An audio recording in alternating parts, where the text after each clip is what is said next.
Okay. Producer విషయానికి మళ్ళీ వస్తే అంటే ఒక పాట చేసేటప్పుడు అంటే కళ్ళు తిరిగి కింద పడ్డారని అంటే అది ఎలా జరిగింది? చాలా సార్లు పడ్డా అన్న కళ్ళు తిరిగి కింద పడి. మా టైంకి ఫుడ్ లేకపోవడం వల్ల అండ్ టేక్స్ ఎక్కువ అవ్వడం వల్ల. టేక్స్ అంటే నా వల్లని కాదు, డాన్సర్స్ మెయిన్. ప్రొడక్షన్ ఉంటుంది గదా! ప్రొడక్షన్ వాళ్ళు.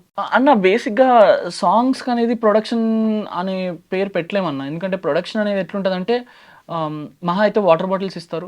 మహా అయితే ఫుడ్, లంచ్ పెడతారు. అంతే. ఇంకా ఈవినింగ్ స్నాక్స్ అట్లా ఏమి ఉండదు. ఎందుకంటే వన్ డే షూట్ చేస్తాం కాబట్టి. సో అట్లేమి ఉండదు. సో అట్లా నడిచిపోతది అంతే. ప్రొడక్షన్ అని ఏమి ఉండదు. యాహ్! ఓకే. అది ఇష్టమైన ప్రొడ్యూసర్ ఎవరు? అంటే ఎక్కువ ట్రావెల్ చేసింది ఎవరితో? ఎక్కువ ట్రావెల్ చేసింది వివాన్ అన్న. వివాన్ అన్న అండ్ మల్లికార్జున్ అన్న. మల్లికార్జున్ అన్న నాకు 2,00,000 అడ్వాన్స్ ఇచ్చారు సాంగ్స్ కోసమని. కారు కూడా గిఫ్ట్ ఇచ్చింది అన్న అతను.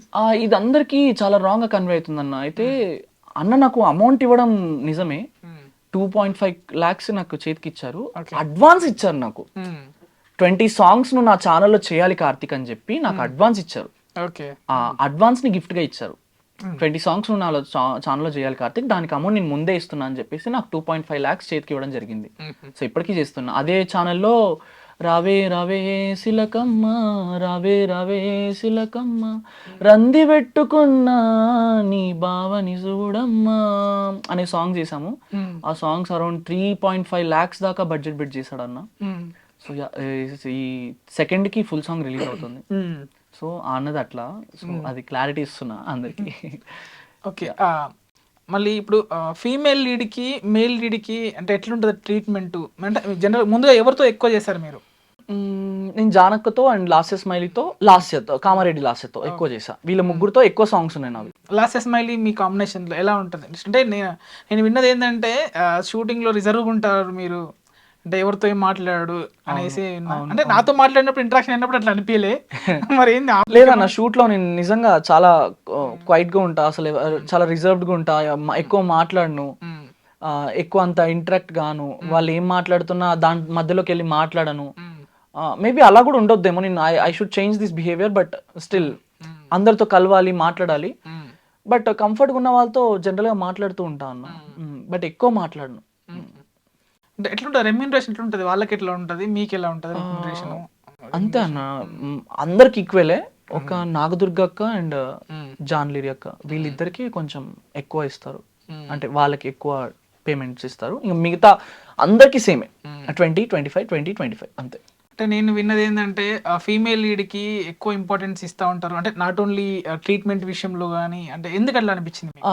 ఎస్ అన్న, అది ఇంకా అమ్మాయి అన్నాక ఓకే, స్టే వరకు కొంచెం కంఫర్ట్గా చూస్తారేమో. బట్ వాళ్ళని ప్రతి విషయంలోనూ చాలా ప్రీసియస్గా చూస్తారు. చూడాలి కూడా. బట్ ఈక్వల్ ప్రియారిటీ ఇస్తే ఇంకా మంచిది కదా అన్న ఫీలింగ్.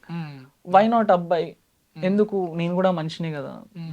అంటే అబ్బాయి అడ్జస్ట్ అవుతారనా, అబ్బాయిలు అడ్జస్ట్ అవుతారనా లేకపోతే ఏంటో తెలియదు కానీ ఈక్వల్ ప్రియారిటీ అనేది ఫోక్ ఇండస్ట్రీలో లేదు. సో అంటే మూవీస్ ఆఫర్స్‌కి అంటే ఆడిషన్స్‌కి ఏమైనా ఎళ్లారా? ఆఫర్స్ ఏమైనా వచ్చాయా? ఇన్ని సాంగ్స్ చేశారు కదా మీరు. మూవీస్లో వెళ్ళాలని డెఫినెట్గా అందరికీ ఉంటుందన్న. నాకు కూడా ఉంది మూవీస్లోకి వెళ్ళాలని. సో ఇప్పుడు ఇంత అంటే తిరిగి తిరిగి అలసిపోయా అన్న బేసిక్గా నేను. అంటే అలసిపోయాం, ఇంకా ఎందుకు ట్రై చేయొద్దు కార్తీక్, మరి అంత ట్రై చేసి ఇక్కడ ఉన్నాం, ఇంకొంచెం ట్రై చేయొచ్చు కానీ మీరు అనొచ్చు. బట్ నాకు టైం సరిపోవట్లేదు అన్న. అంటే యూట్యూబే ఎక్కువ సాంగ్స్ వచ్చేస్తున్నాయి. నాకు టైం దొరకట్లేదు వెళ్ళి ఆడిషన్స్ ఇద్దామన్నా. ఇంకేం ఆఫర్స్ వచ్చినా నా సాంగ్స్ చూసే టాలెంట్ని గుర్తించి ఎవరైనా ఆఫర్ ఇవ్వాలి తప్ప. సో అలా. ఓకే. మళ్ళీ ఇప్పుడు డీకి వద్దాము. డీలో కూడా మీరు చేశారంట. అసలు అది ఎలా వచ్చింది? అవకాశం ఎలా వచ్చింది? దాని గురించి చెప్పండి. డీలోనా? అయితే చైతన్య మాస్టర్ అందరూ అనుకుంటారు డీలో చైతన్య మాస్టర్ నాకు తెలుసు అనుకుంటారు. డీకి పరిచయం కాకముందు నుంచి నాకు చైతన్య మాస్టర్ తెలుసు. ఆయనకు 19 సంవత్సరాలు ఉన్నప్పటి నుంచి నాకు పరిచయం ఆయన. అప్పుడు నేను అరౌండ్ 10-12 years ఉండుంటా. సో అప్పుడు నేను టీ షాప్లో పనిచేసినప్పుడు చైతన్య మాస్టర్ ఒక ఇన్స్టిట్యూట్లో కొరియోగ్రాఫర్గా పనిచేసేవారు. ఆ ఇన్స్టిట్యూట్కి నేను రెగ్యులర్గా టీ ఇవ్వడానికి వెళ్ళేవాను అనమాట. సో బేసిక్గా డాన్సర్స్కి ఉన్న అలవాటు ఏంటంటే వాళ్ళు నడిచిన, బైక్ మీద వెళ్ళిన, బస్సులో వెళ్ళిన డాన్స్ ఇట్లా బాడీ ఏదైనా సాంగ్ ఇట్లా బాడీ మూవ్మెంట్ వస్తూ ఉంటుంది, బాడీలో ఒక రకంగా బాడీ మూవ్మెంట్ వస్తుంది. సో అట్లా డాన్స్ వేసుకుంటూ చాయ్ ఇచ్చేవాడిని, డాన్స్ వేసుకుంటూ వెళ్ళేవాడిని. అది టెర్రస్ మీద నుంచి చైతన్య మాస్టర్ గమనించారనమాట. చైతన్య మాస్టర్ గమనించి ఒక రోజు పిలిచి, నువ్వు ఎందుకు ఇట్లా డాన్స్ చేసుకుంటూ పోతావు అది అని అంటే, నాకు చిన్నప్పటి నుంచి డాన్స్ ఇష్టం. ఎందుకు డాన్స్ ఇష్టం అని మీరు అడగొచ్చు. నాకు డాన్స్ ఇంట్రెస్ట్ ఎట్లా కలిగిందంటే, పుట్టపర్తిలో సాయిబాబు ముందు ప్రతి ఒక్క ఫెస్టివల్కి ఒక భరతనాట్యం, కూచిపూడి అట్లా ఆయన ముందు ప్రోగ్రామ్స్ అయ్యేవి. అవి మా ఇంటి దగ్గర ప్రాక్టీస్ అయ్యేది. ఓకే. అక్కడ పర్ఫామ్ చేసి మా ఇంటి దగ్గర ప్రాక్టీస్ అయ్యేది అనమాట. అది చూసి చిన్నప్పటి నుంచి డాన్స్ చేయాలి చేయాలి చేయాలి చేయాలి అని ఉండేది. అది ఆయనకి చెప్తే అవునా ఓకే నీకు డాన్స్ ఇష్టమా అది అని అట్లా నాకు చైతన్య మాస్టర్ పరిచయం, కాంటాక్ట్ అప్పుడే షేర్ చేసుకున్నాం. అట్లా రెగ్యులర్గా ఇచ్చేవాడిని. దాని తర్వాత 1 year మాస్టర్ మాయం, అక్కడ ఏవో రూమర్స్ లేపారు మాస్టర్ మీద, అది చేశారు ఇది చేశారని, అందుకనే వెళ్ళిపోయారు అని అన్నారు. బట్ కట్ చేస్తే మాస్టర్ డీలో ఉన్నారు. ఓకే. డీలో ఉండి మంచి కొరియోగ్రాఫర్గా ఉన్నారు. అప్పుడు నన్ను మాస్టర్ పిలిచారు, కార్తిక్ ఇట్లా గ్రూప్ డాన్సర్ గురించి వస్తావా అని అంటే అప్పుడు వెళ్ళా. మళ్ళీ వాళ్ళు మనీ ఇవ్వలేదు, మళ్ళీ నాకు ఇంట్లో సెట్ అవుతుందని చెప్పేసి డీ నుంచి మళ్ళీ ఇంటికి రావడం జరిగింది. మళ్ళీ అదే హాస్పిటల్ వర్క్ వెళ్ళడం. మరి డి అంట మంచి పొజిషన్ లో ఉన్నాడు కదా చైతన్య మాస్టర్, ఉండేవాడు కదా అప్పుడు అసిస్టెంట్ గా పనిచేసేవారు మాస్టర్. చిట్టి మాస్టర్ కింద, సాయితేజ మాస్టర్ కింద అసిస్టెంట్ గా పనిచేసేవారు. ఓకే. అప్పుడు డి జూనియర్స్ నడిచేది, జియా ఠాకూర్ వాళ్ళు చేసేవాళ్ళు, అప్పుడు అసిస్టెంట్ గా చేసేవారు. ఆయన ట్రీట్మెంట్ ఎలా ఉండేది అంటే?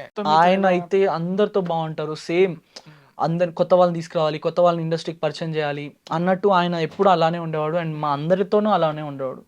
యా, అంటే నిన్ను కూడా డిస్కరేజ్ అరే పోయి ఛాయ్ అమ్ముకోపోరా అనేసి మళ్ళీ అని నాకు తెలిసింది. అయితే ఒక ప్రాక్టీస్ అప్పుడు నాకు స్టెప్ మూమెంట్ రాకపోతే నువ్వు దీనికి పనికిరావు కార్తీక్, వెళ్ళి అదే చాయ్ బండ్లో పని చేయిపో అని అన్నారు. నాకు తెలిసి ఆ మాట అనడం వల్ల మేబీ నేను ఇంకా బూస్టప్ అయి నేను డాన్స్ క్లాస్కి వెళ్ళానేమో తెలియదు కానీ, బట్ యా అంటే కొన్ని మాటలు కూడా మనల్ని అలా, మేబీ ఆ మాటల వల్ల కూడా మనం కొంచెం సక్సెస్ అవుతామేమో. అలాంటి మాటలు గట్టిగా తీసుకోవాలి, వదిలేదు, లైట్గా వదిలేదు. అలాంటి మాటలే మనం గట్టిగా తీసుకుంటేనే మనం ఒక సంథింగ్ ఏదైనా అవుతుంది తప్ప దాన్ని మనం తీసుకొని బాధపడొద్దు, దాన్ని గట్టిగా తీసుకోవాలి. ఈ మాట అన్నాడు మాస్టర్, రేపు పొద్దున నేను అరే నేను ఆ రోజు తప్పన్నారా కార్తీక్ నువ్వు ఈ రోజు చేసినావు, కానీ అది వాళ్ళు చెప్పుకోవడానికి మాస్టర్ లేడు. అది ఏం వెళ్ళారా అప్పుడు చనిపోయినప్పుడు? వెళ్ళలేదు. నాకు నేను ఇన్స్టాలో రీల్స్ చూసా, నేను మాస్ చనిపోయారని రీల్స్ చూసా. అప్పుడు నాకు డీలో కాంటాక్ట్స్ లేవు. అప్పుడు ఎప్పుడు డీ జూనియర్స్ ఎప్పుడు, ఇప్పుడు మొన్న చనిపోయారు మాస్టర్. సో నా కాంటాక్ట్స్ లేవు బేసిక్గా, సో తెలియలేదు. ఇన్స్టాలో రీల్స్ చూసి నేను షాక్ అయ్యా. సో అలా